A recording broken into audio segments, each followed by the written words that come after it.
Hello everyone, welcome back to my channel. This is Math ID Thorn with me Vasuki. Now we are moving to chapter 4. Rules தான் பார்க்க போகிறோம் இந்த சாப்டரில். First இந்த வீடியோவில் நம்ம என்ன பார்க்க போகிறோம், ரூல்ஸ் தான் பார்க்க போகிறோம். தெரிஞ்ச ரூல்ஸ் தான், பட் ஜஸ்ட் ரீகால் பண்ணிக்கலாம். இப்போ இதுதான் சில ரூல்ஸ் எழுதியிருக்கோம், லிசன் பண்ணுங்கள். இப்போது நம்ம நார்மலாக எக்ஸ் வேல்யூ இப்போது 5x இஸ் ஈக்குவல் டு 15 - 4 என்ன பண்ணுவோம், இதை என்ன பண்ணுவோம் நார்மலாகவே எக்ஸ் வேல்யூ கண்டுபிடிக்கணும்னா 5x ஈக்குவல் டு 15 - 4 வந்து 11, x equal to 11/5 இதுதான் மாற்றுவோம். சேம் ஸ்டெப்ஸ் தான் இங்கேயும், ஓகேவா? எந்த ஒரு சேஞ்சும் இல்லை. இந்த less than or equal to கொடுத்துருந்தாலும் எந்த ஒரு சேஞ்சஸும் இல்லை. இப்போ பாருங்கள், இப்போ நான் எக்ஸோட வேல்யூ கண்டுபிடிக்கணும். First 5x less than or equal to இது வந்து 11, X less than or equal to 11/5 எந்த ஒரு சேஞ்சஸும் இல்லை, ஓகேவா? இதே மாதிரி தான் நெக்ஸ்ட்டு சமம் பாருங்கள். இப்போ ஷிஃப்ட் பண்ணும்போது உங்களுக்கு வந்து ஏதாவது சிம்பிள் சேஞ்ச் ஆகுமான்னு டவுட் வரும். ஸோ அப்பயும் வந்து உங்களுக்கு எந்த சேஞ்சஸும் இல்லை. இப்போ பாருங்கள், 2x - 3 less than 7 அப்படின்னு இருக்கா? ஸோ இப்போ இது ஈக்குவல் டு 7 நார்மலாக ஈக்குவல் டு இருந்துச்சுன்னா நம்ம எப்படி போடுவோம்னு தெரியும்ல. -3 இருந்துச்சுன்னா அந்த சைட் போகும்போது +3 மாறும். So 2x = 7 + 3. So 2x = 10, x = 5. இது வந்து ஈக்குவல் டு சிம்பிள் இருக்கும்போது. இப்போ வந்து கிரேட்டர் தென் சிம்பிள் இருக்குது, அதாவது இன்இக்வாலிட்டி இருக்குது. ஸோ இதில் எப்படி சால்வ் பண்ணணும்னு பார்க்குறேன், சொல்கிறேன் பாருங்கள். ஸோ 2x அதே ஸ்டெப் தான், எந்த ஒரு சேஞ்சும் இல்லை. -3 அந்த சைடு போச்சுன்னா +3 மாறும், ஓகேவா? 7 + 3.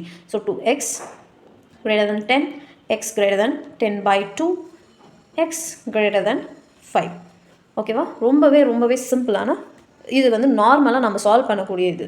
ஸோ 3rd, 4th, 5th இருக்குது பார்த்தீங்களா? இது மட்டும்தான் கொஞ்சம் சேஞ்ச் ஆகும். ஈக்குவேஷன்லேருந்து இன்இக்வேஷனுக்கு கொஞ்சம் சேஞ்சஸ் மட்டும் இருக்குது. நான் அதை மட்டும் கிளியராக சொல்லிடுறேன் உங்களுக்கு.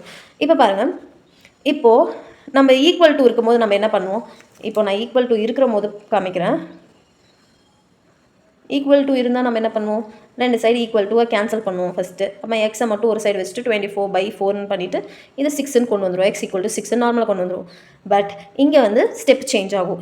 கிரேட்டர் தென் ஆர் ஈக்குவல் டுன்னு இருக்குல்ல, இப்போது ரெண்டு சைடும் சிம்பிளை நான் இப்போ கேன்சல் பண்ணேன்னா எனக்கு என்னவா சேஞ்ச் ஆகும்னா 4x less than or equal to 24ன்னு சேஞ்ச் ஆகும். இதுதான் ஒரு ஃபஸ்ட்டு கண்டிஷன். நம்மளுக்கு சேஞ்ச் ஆகிற ஸ்டெப் எங்கே, ரெண்டு மைனஸும் இருக்கும் போது நான் வந்து சிம்பிளை ரெண்டு சைடும் கேன்சல் பண்ணேன்னா எனக்கு வந்து சிம்பிள் சேஞ்ச் ஆகும். கிரேட்டர் தேனாக இருந்தால் லெஸ் தேனாக சேஞ்ச் ஆகும், கிரேட்டர் தேன் ஆர் ஈக்குவல் டுவாக இருந்தால் லெஸ் தேன் ஆர் ஈக்குவல் டுவாக சேஞ்ச் ஆகும், ஓகேவா?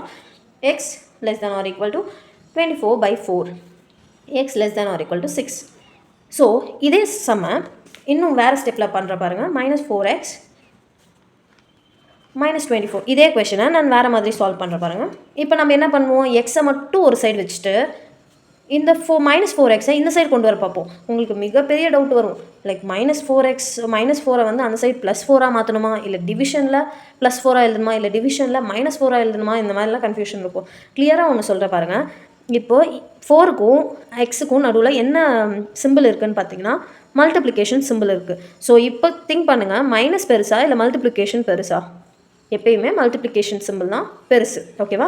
டிமாஸ் ஞாபகம் வச்சுக்கோங்க. டிமாஸில் ஃபஸ்ட்டு டிவிஷன் தான் பெருசு, மல்டிப்ளிகேஷன் தான் பெருசு, அடிஷன் தான் பெருசு, லாஸ்ட்டாக தான் சப்ராக்ஷன் வரும். அந்த ஒரு மைண்ட் கேல்குலேஷன் வச்சுக்கோங்க. ஸோ மல்டிப்ளிகேஷன் தான் பெருசு. ஸோ மல்டிப்ளிகேஷன் சிம்பிள் மட்டும் தான் நம்ம கன்சிடர் பண்ணணும். ஸோ மல்டிப்ளிகேஷன் சிம்பிள் கன்சிடர் பண்ணால் இந்த -4 இந்த சைடு வரும்போது டினாமினேட்டர் டிவிஷனில் வரும், ஓகேவா? இந்த கன்ஃபியூஷன் போயிருக்கும்னு நினைக்கிறேன். ஸோ இப்போ வந்து டிவிஷனில் எழுதும் போது இப்போ மைனஸ்ன்னு ஒரு டிவிஷனுக்கு கீழே வந்து நம்பர் வந்து டிவிஷனில் இருந்ததுன்னா, மைனஸ்ன்னு டிவிஷனில் இருந்ததுன்னா அது வந்து சிம்பிள் சேஞ்ச் ஆகும். இப்போ பாருங்கள், இப்போது இந்த சைடு போகும்போது எனக்கு டிவைடட் பை -4ன்னு வருமா? ஸோ சிம்பிள் சேஞ்ச் பண்ணிட்டு தான் நான் வந்து -4ன்னு இந்த சைடு எடுக்கணும். இப்போ புரிஞ்சுதா உங்களுக்கு? இப்போது இந்த -4 இப்போ டினாமினேட்டரில் மைனஸாக வர்ற போது, இதுவே பாசிட்டிவ் +4 வந்து இங்கே வந்துருந்துச்சுன்னா எனக்கு வந்து சிம்பிள் சேஞ்ச் பண்ணணுன்ற அவசியம் இல்லை. அதை நெக்ஸ்ட்டு சம்மில் காமிக்கிறேன். இப்போ பாருங்கள், இப்போ வந்து மைனஸ்ன்றது கீழே இருக்கிறதுனால மைனஸ்ன்னு டினாமினேட்டரில் ஏதாச்சும் வந்துச்சுன்னா சிம்பிள் சேஞ்ச் ஆகும், ஓகேவா? இப்போ மைனஸ் கேன்சல் பண்ணிட்டு X less than or equal to 6 எனக்கு அதே ஈக்குவேஷன் தான் வருது. இப்போ பாருங்கள், எனக்கு இன்னொரு கன்ஃபியூஷன். இப்போ எனக்கு இன்னொரு டவுட். இப்போ 4xஆக இருக்குது, -24 இருக்குது. எனக்கு இப்போ சிம்பிள் சேஞ்ச் ஆகுமா ஆகாதான்ற ஒரு டவுட் இருக்குது. இப்போ பாருங்கள், இது ரெண்டுத்தையும் பிரிக்கணும்னா எனக்கு என்ன சிம்பிள் இருக்குது, உள்ளே வந்து மல்டிப்ளிகேஷன் இருக்குது. இது இந்த சைடு வந்துச்சுன்னா டிவிஷனில் ஆகும். ஸோ எக்ஸை மட்டும் ஒரு சைடு வச்சுட்டு 4 டிவிஷனுக்கு கொண்டு வரும்போது எனக்கு இங்கே +4 தானே இருக்குது. ஸோ ப்ளஸ்ஸு கீழே வந்துச்சுன்னா எனக்கு சிம்பிள் சேஞ்ச் ஆகாது. கிளியராக இருக்கும்னு நினைக்கிறேன். எனக்கு டினாமினேட்டர் வந்து மைனஸில் வந்துச்சுன்னா மட்டும்தான் சிம்பிள் சேஞ்ச் ஆகும். ஸோ இந்த ரெண்டு இதில் நம்ம சிம்பிள்ஸ் சேஞ்ச் பண்ணுறோம். ரெண்டு நெகட்டிவ் சிம்பிள்ஸ் கேன்சல் பண்ணும் போதும் சிம்பிள் சேஞ்ச் ஆகும். நெக்ஸ்ட்டு வந்து டினாமினேட்டருக்கு நான் மைனஸ்ன்னு கொண்டு வரும்போதும் சிம்பிள் சேஞ்ச் ஆகும். இப்போ எக்ஸ் வந்து less than or equal to 6. இந்த சம் புரிஞ்சுதா? ஓகே. நெக்ஸ்ட் பாருங்கள். நெக்ஸ்ட் வந்து இப்போ எனக்கு எக்ஸ் வேல்யூ வேணும். எக்ஸ் வேல்யூ எப்பயுமே நெகட்டிவில் இருக்கக்கூடாது. எனக்கு எக்ஸ் வேல்யூ நான் இந்த மைனஸை வந்து இந்த சைட் ஷிஃப்ட் பண்ணணும். இந்த மாதிரி ஷிஃப்ட் பண்ணும்போது நெகட்டிவ் சிம்பிள்ஸை இந்த சைட் ஷிஃப்ட் பண்ணும்போது நம்மளுக்கு என்ன வரும்னா அகெயின் சிம்பிள் சேஞ்ச் ஆகும். கிரேட்டர் தானே இருக்குது, ஸோ லெஸ் தேன் -5 மாறிடும். ஓகேவா? கிளியராக இருங்க.